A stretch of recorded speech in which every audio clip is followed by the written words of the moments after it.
Yeah, I mean, again, we've got to do that as a defense. We got to play a little bit. We've got a good group. And we've got a good group. We got an offense that we know that can do some things. So it helps us. It gives us some confidence that we can be more aggressive and do the things we got to do, whether they have a freshman quarterback or not. We got to continue to focus on the things that we got to do well and get better at those things. You got a cold too? No, okay. no, that was last week. Okay.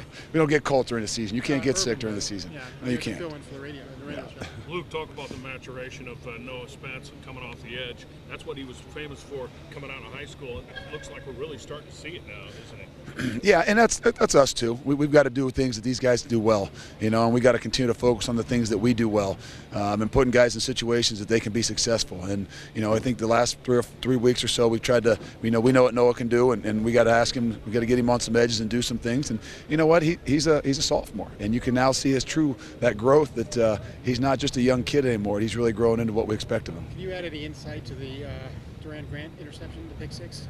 Great job. It's just a great job. I mean, obviously he's rolled up, not something we're always doing out there to the field, but when you have an opportunity to make a play, guys got to make it, and that's what I'm so proud of Durant, that he not only went and made the play, but he finished the play. And those are the things that we haven't seen a bunch of, but those are the things, just like last week, you talk about a spark, whether it's a spark for the whole team, it's a spark for the defense. There's nothing bigger than that, and nothing greater for our confidence as a defense than that right there.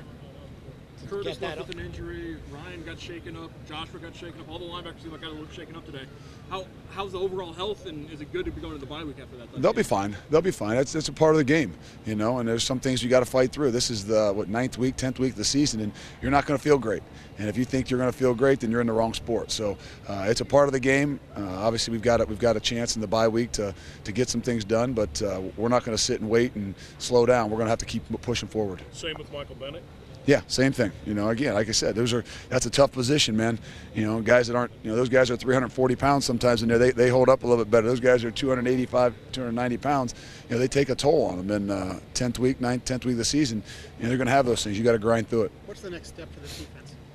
We got to keep getting better. We got to focus on the things that we do well. Keep putting our guys and young guys into situations that they can be successful, and then we obviously got to ask them to play within the framework of what we do. But I think today, the way we finished, I think that was a big deal, because our offense had put us in some great situations earlier in the year, whether it was Cal or whatever it was, up 21-0 and some things, and then you see a little bit of a lax, and I think that we showed us some maturity today.